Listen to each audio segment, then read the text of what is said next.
Bismillah, Assalamualaikum warahmatullahi wabarakatuh. Alhamdulillah kita berjumpa kembali. Kali ini kita akan membahas tentang kapasitor. Namun sebelumnya silakan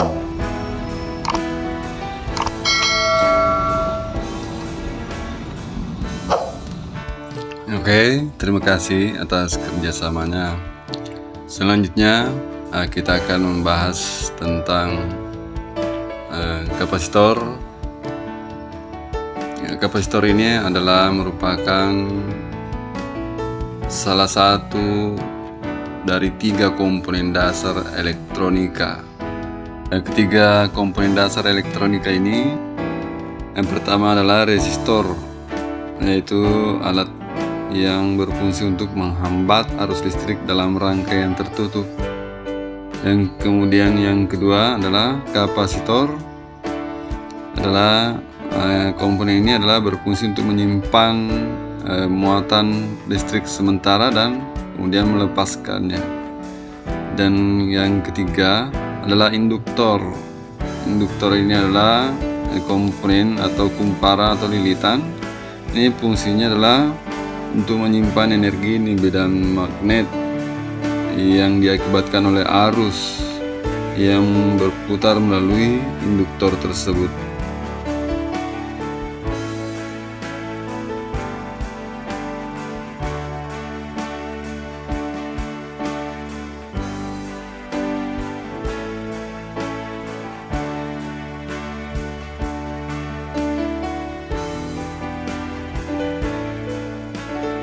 Kapasitor biasa juga disebut dengan kondensator atau kondensor, atau juga sering disebut keping sejajar sesuai dengan simbol daripada kapasitor itu sendiri. Ini adalah simbol kapasitor, yaitu atau keping sejajar. Nah, kita lihat gambarnya, itu ada 2 keping yang merupakan plat sejajar, kemudian disambung dengan kaki 2 bawah dan ke atas. Jadi ada 3 macam di sini. Ada keping sejajar yang non polaritas atau bolak-balik, ada yang keping sejajar yang berpolaritas mempunyai kaki positif dan negatif, ada juga keping sejajar atau simbol kapasitor yang memiliki tanda panah. Ini namanya kapasitor variabel atau kapasitor yang dapat diubah-ubah kapasitasnya. Nah, ini kapasitor sesuai dengan jenis, gambar, dan simbolnya. Biasanya simbol ini, misalnya yang non polaritas, itu terdiri dari kapasitor keramik, kapasitor polister, kapasitor kertas, kapasitor minyak, dan kapasitor film. Sedangkan yang polaritas yang memiliki kaki positif dan negatif, yaitu kapasitor elektronik atau biasa disingkat dengan ELCO. Ya, di sini ada kapasitor tantalum juga termasuk, adalah memiliki simbol atau skema berpolaritas. Jadi ini biasanya tergantung dari jenis kapasitor itu sesuai dengan fungsi daripada kapasitor itu sendiri. Untuk kapasitor yang simbolnya non polaritas bisa dipasang dengan bolak-balik. Berbeda dengan yang polaritas, itu yang harus disesuaikan dengan kutub positif sumber tegangan. Tidak boleh dibolak-balik karena itu akan meledak. Berdasarkan kapasitasnya, kapasitor dibagi 2. Yang pertama itu kapasitor nilai tetap. Itu kapasitor nilai tetap ini adalah sudah ditentukan kapasitornya sesuai dengan bahan yang disimpangkan di antara 2 keping tersebut, yaitu ada beberapa macam. Ya, pertama adalah kapasitor keramik. Ya, tentu bahan dielektrikumnya adalah terbuat dari keramik, yaitu penyekat antara 2 keping. Kemudian yang kedua adalah kapasitor polister. Ya, tentu dari bahan elektrum juga polister. Yang ketiga kapasitor kertas. Ya, bahan dielektrikumnya adalah kertas sesuai dengan namanya, jadi bahan elektronik sesuai dengan nama. Kapasitor keempat adalah kapasitor mika, itu terbuat dari mika. Bahan di elektroniknya adalah terbuat dari bahan mika sesuai dengan nama kapasitor tersebut.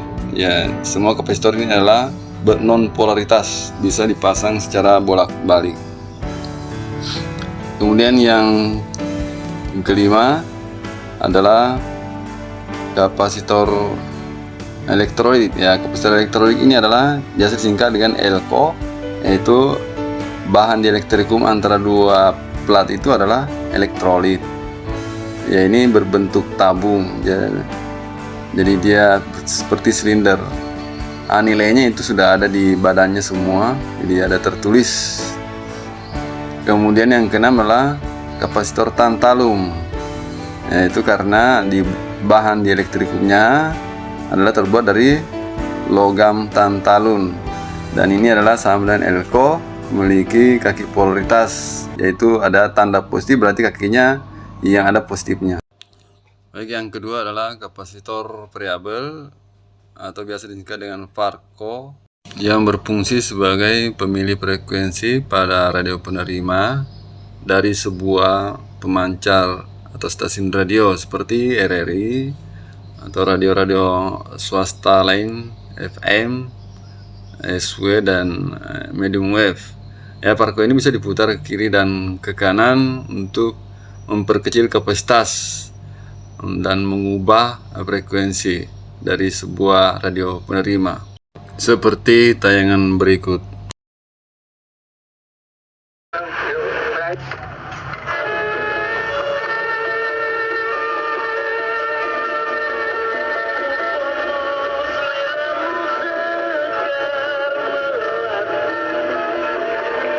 Untuk kapasitor variabel jenis trim coil atau trimmer kondensator ini, itu hanya dapat diubah kapasitasnya sekali secara permanen dengan menggunakan obeng plat. Nah, mari kita lihat fungsi kapasitor ini dalam rangkaian elektronika. Tentu fungsi utama kita sudah tahu, yaitu menyimpan arus dan tegangan listrik. Sebagai konduktor untuk melewatkan arus bolak-balik dan memblokir arus searah. Sebagai filter pada rangkaian power supply, kemudian sebagai kopling atau penyambung, dan sebagai penggeser daripada fasa, pemilih gelombang radio seperti yang kita sudah tampilkan sebelumnya, dan sebagai pembangkit gelombang atau pembangkit osilasi. Fungsi lain seperti kita lihat adalah sebagai energi saver. Ya, ini biasa kita lihat pada online, ada alat penghemat listrik. Ini harganya cukup mahal, padahal ini menggunakan sebuah kapasitor saja. Lihat contohnya, ini ada. Bisa kita bikin sendiri dari kapasitor dengan nilai kapasitasnya maksimal 25 mikrofarad, dari 14 sampai 25 mikrofarad, dan batas tegangan 450 volt. Jadi sebuah kapasitor saja dengan resistor kecil. Yang kedua, fungsi lain adalah sebagai mic condenser. Jadi mic sekarang banyak gunakan mic condenser seperti yang digunakan pada live daripada YouTube dan lain-lain. Ini ringan dan sangat jelas penerimaannya. Mic condenser, ini contohnya isinya ya. Mic condenser ini seperti ya kancing baju modelnya. Isi daripada mic condenser itu yang dia membutuhkan tegangan listrik untuk digunakan sebagai penerima suara, mengubah gelombang suara ke sinyal listrik. Ini yang sudah jadi di pasaran. Jadi isinya tadi yang di dalam itu. Inilah bentuknya yang sudah jadi. Ini salah satu yang saya pakai. Yang ketiga, sebagai penyaring tweeter, ya, penyaring daripada speaker kecil untuk menjernihkan suara. Ini kita pilih kapasitor yang 1 mikro saja, yang paling maksimal 2,2 mikro, yang disambungkan dengan tweeter seperti ini. Ada tweeter untuk suara penyaring.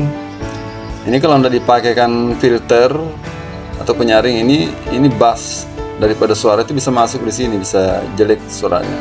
Tapi ketika disambungkan dengan elko yang kecil, misalnya elko 1 mikro seperti ini, maka dia akan menghasilkan bunyi yang nyaring.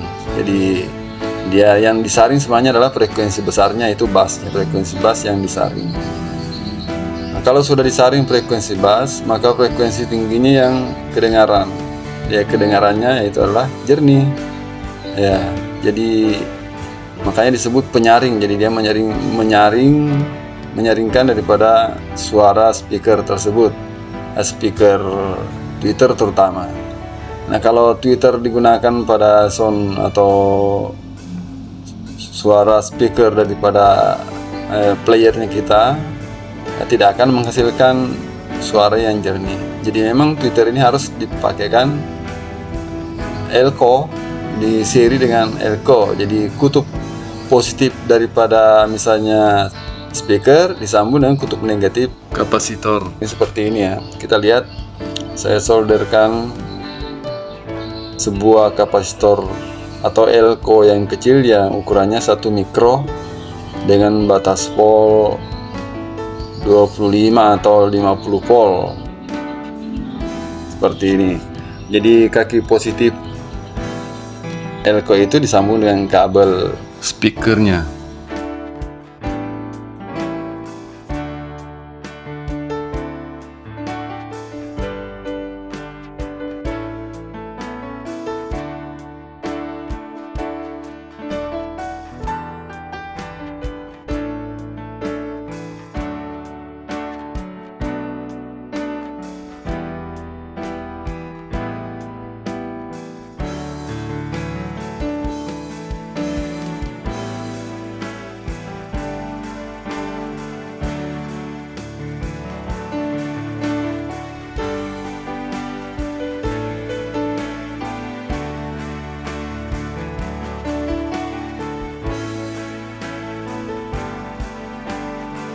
Satuan kapasitas kapasitor adalah farad dalam satuan AC. Ini diambil dari nama Michael Faraday yang menemukan generator dan dikenal sebagai bapak listrik.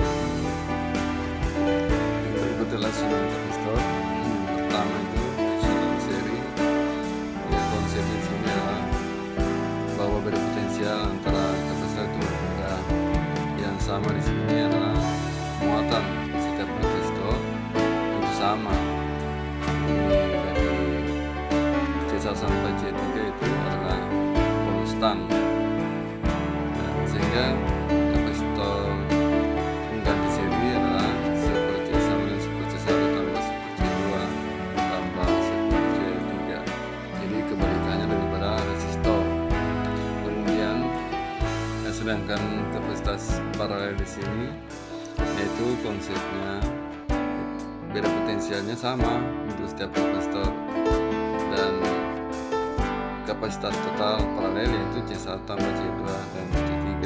Ini kebalikan daripada susunan seri